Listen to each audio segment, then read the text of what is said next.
Sup YouTube, it's me Casey and I'm back with another video. And in this video, before I even start and get underway with the topic at hand, I do apologize for those two crappy videos that I posted up not too long ago about E3s for both Microsoft and Sony's press conference.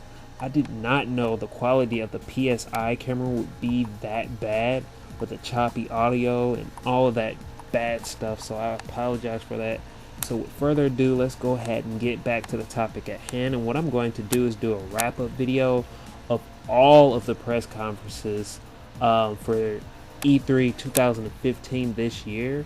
And then I am going to do a second video near the end of the week to do a total wrap-up of E3 as a whole and what I liked and what I didn't like.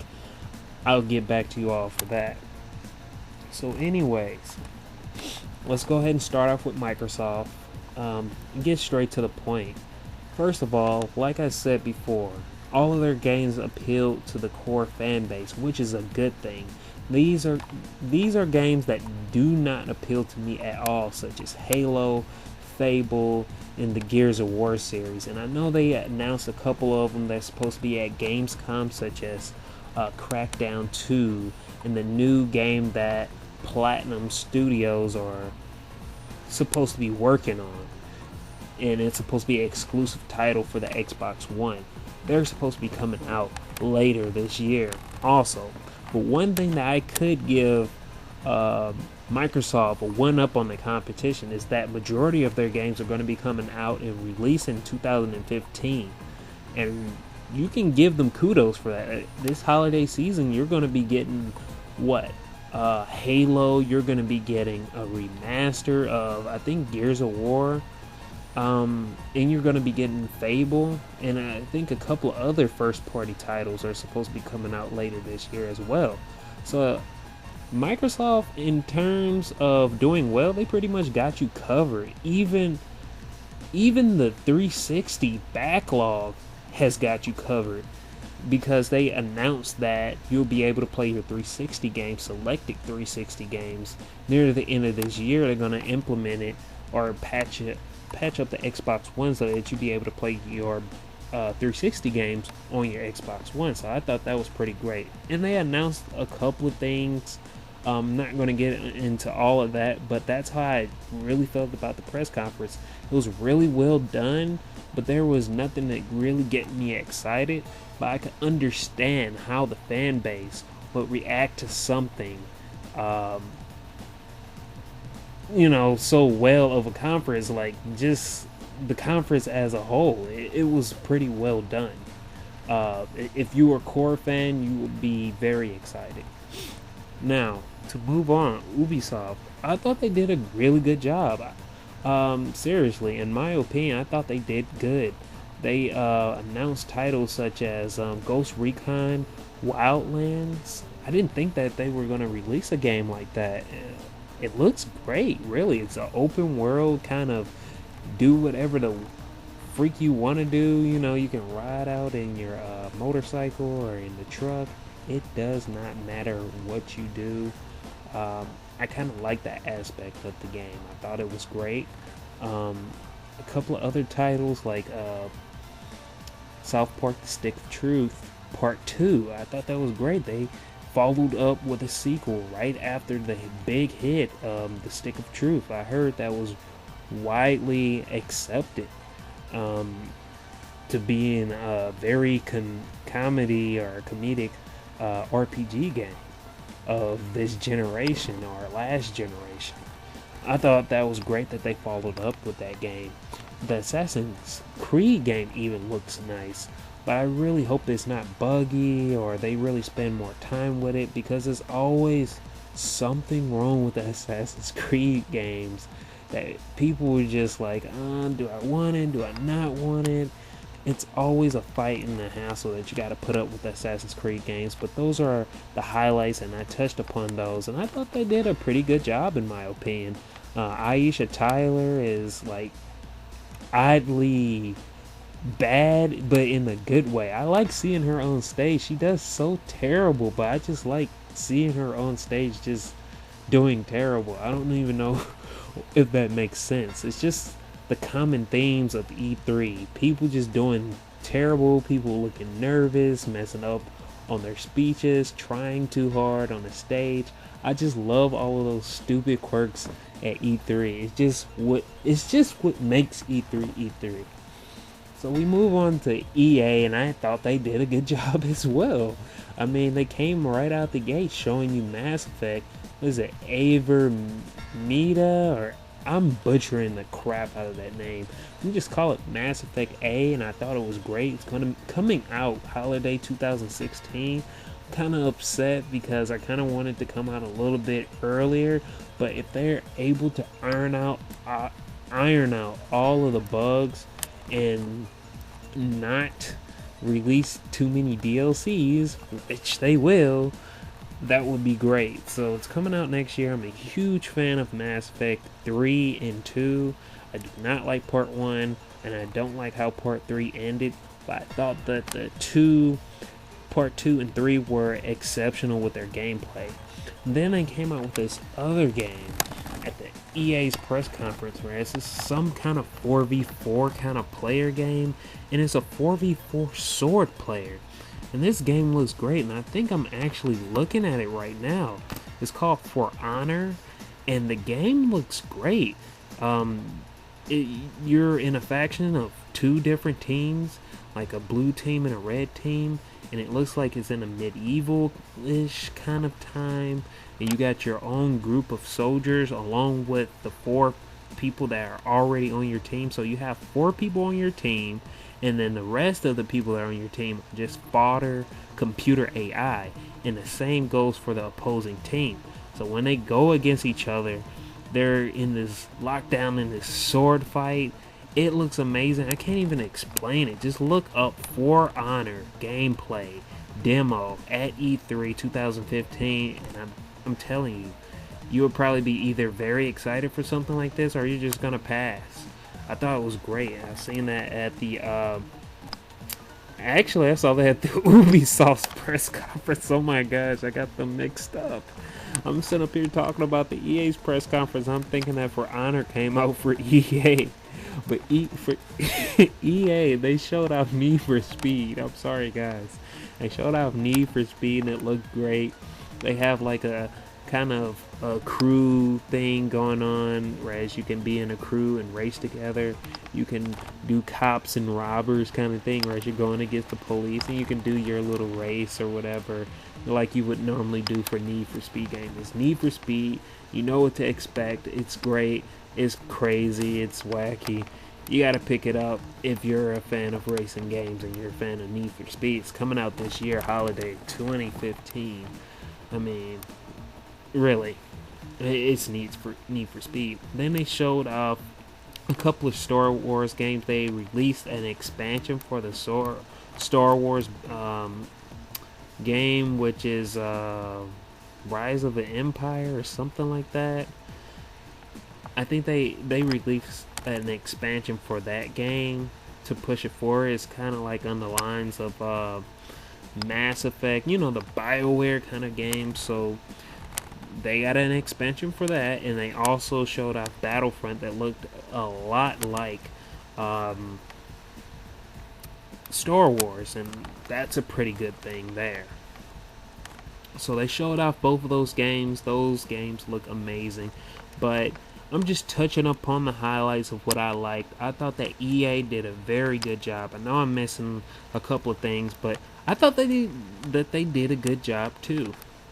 Then we're going to talk about Sony, and Sony just had bombshells left and right. They had the Guardian finally announced that they were going to bring the Guardian back, and people thought it was freaking vaporware, but it was there at E3 with gameplay, in-game gameplay, and they showed off another game by Guerrilla Games. I forget what the game is called, but it's a civilization from back then, and they're trying to deal with how the world. It's a post-apocalyptic world, and it's tribes versus robots, and you know how beautiful Guerrilla Game Studios does their games. If you've seen Killzone, you know how good those kind of games look. But the gameplay looked pretty tight. I hope that it holds up well. We'll just have to see whenever it comes out in 2016. They finally showed off the Final Fantasy VII remake, and let me tell you, I just lost it. I lost it completely. Just seeing that game send chills down my spine. I've never played Final Fantasy VII, but I've always wanted to have that chance to finally play the game. It all started when I was like, 9 years old. I always wanted to play after I played like Final Fantasy X and 4. But the game was hard to find at the time because we didn't have any digital copies. Later on, I finally got the PlayStation 3, and I see the tech demo for the Final Fantasy 4, Final Fantasy 7 remake, and I'm all like, okay, let me hold off. I don't want to play Final Fantasy 7 now. So I ended up playing PSP's version for Crisis Core. I seen the Evan Children's movie that came out a couple of years back before that, and I just been holding off this whole time playing Final Fantasy VII just so that I could play the remake, and I can't wait for this game to come out because it's going to be a completely new experience for me. Even though I've been kind of spoiled along the way of what kind of happens, but I don't know thoroughly what happens throughout the story. I'm very stoked that they brought this game on stage. It's multi-platform. It's going to be out on PlayStation first, but it's going to be multi-platform nonetheless. We've seen Uncharted near the end of the show. I think the game looks great. If it's anything like the first Uncharted, I really love the first Uncharted game. I did not like the other Uncharted game, which is Uncharted 2, and I never played Part 3. But if it's anything like Part 1, being more in the jungle, being more story focused and not being all convoluted, I will pick that game up as soon as possible. And I love The Last of Us, and nothing's touching The Last of Us. I'm sorry, that was Naughty Dog's masterpiece right there. Nothing's touching that. So I touched upon the highlights of what they had at Sony. Sony had a lot of games to announce as far as multi-platform games. But if you think about it, majority of the multi-platform games that we got excited for are coming out next year. And also the exclusives such as The Last Guardian, Uncharted 4, and that new little post-apocalyptic world game that we seen by Guerrilla Games is supposed to all come out in 2016. We had a lot of games that were multi-platform, and they're coming out somewhat this year and somewhat next year. But Sony has no exclusives other than Bloodborne and The Order 1886 that came out earlier this year. And Bloodborne is pretty much trying to hold up Sony's PlayStation 4 is the flagship title to go to and pick up. But other than that, I'm not really thrilled. So I thought that Sony did a pretty good job. I think they did a really good job in terms of hype. They got an A because they showed Shenmue 3.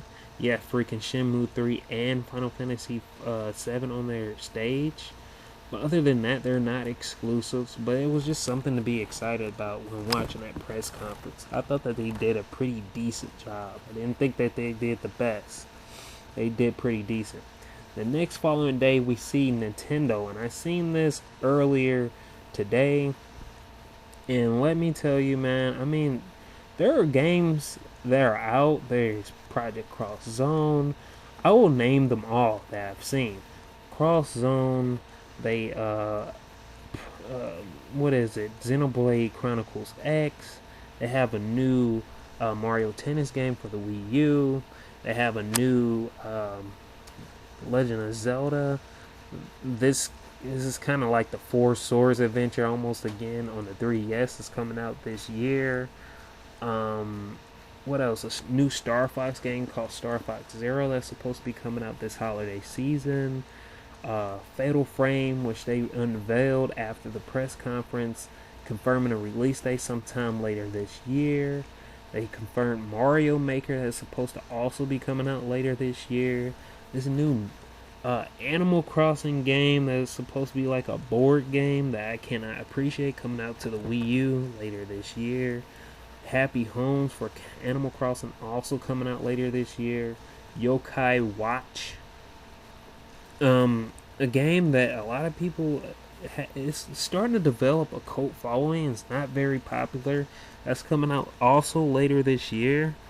Um, Trying to think what else is supposed to be coming out, but they got a lot of games that are supposed to be coming out later this year or 2016.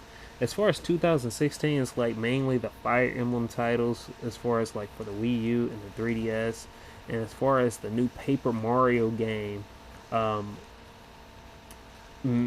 with Mario and Luigi, Paper Mario mashup game that's supposed to be on the Nintendo 3DS. That's supposed to be coming out in 2016. So a lot of their games are coming out this year, and as well as next year. And I think, to me, Nintendo did not really have a good showing at E3, but they do have a handful of games that are coming out at this year. But seeing as how that they are not being backed up by third-party support, it just makes them look very lackluster as far as what games they are supposed to have. Instead of having the third party support creating new games for their platform, they end up teaming up with them for certain games that are first party IPs for Nintendo, and that is in turn their game. It's basically two games in one when they do that, because they announce like partnerships to do certain games for their systems. And I just gotta say, man, like, I mean, I thought they didn't have a good showing at E3, but they did have a handful of games that people liked. And there are games to be played and there are games to be had. It's nothing to really get excited about. But I honestly don't know what people are talking about when they say that Nintendo doesn't really have any games. They do, but it's just, I don't know what to say. They're just nothing to be really excited about. They have a good handful of games coming out this year, but you can obviously see that they abandoned the Wii U and they're working on the project next, which is their next console.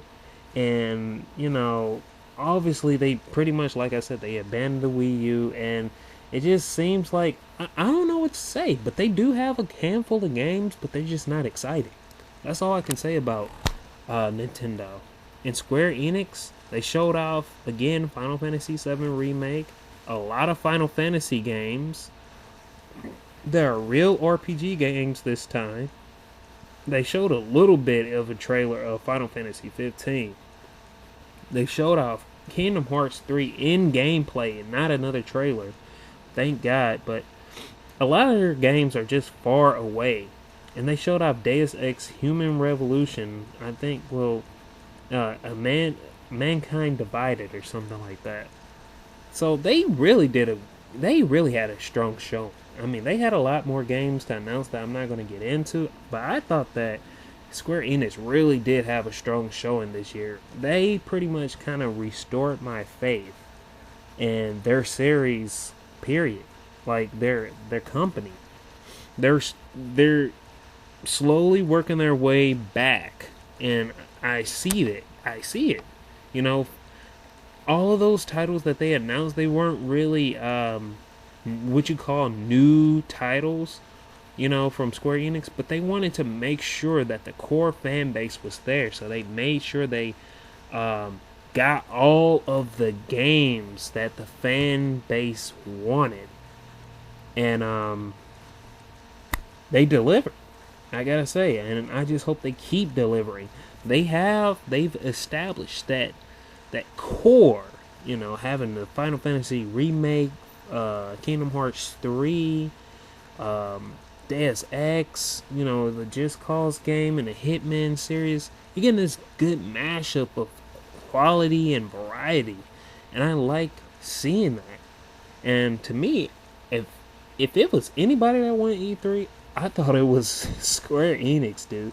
Like, seriously, I gotta say, man, they had a really good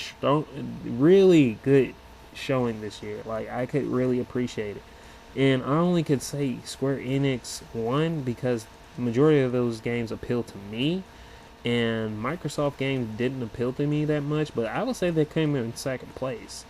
Um, if you are a strong Microsoft fan, I couldn't really say that. I couldn't really defend anything. Like, I mean, if you say that Microsoft won, they won. I mean, they really had a strong showing too. And that's all I have to really say about all the companies. And I'm glad that you guys stayed to the end of the videos and this whole long ramble. I really don't make these long videos, but I just felt as I need to get the word out and share my opinion. I will do another wrap-up video at the end of the week of how I feel overall for E3 2015. Right now I'm enjoying it. I'm not really like super excited because a lot of the games that I want are coming out like I don't know when.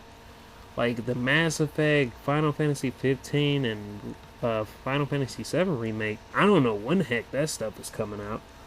So, and we got Fire Emblem Fate for the 3DS that's coming out next year. So, I mean, it's not to say that no games are coming out in Dub 15 that we want, but I'm just saying, like, some of these games I really want are out of reach.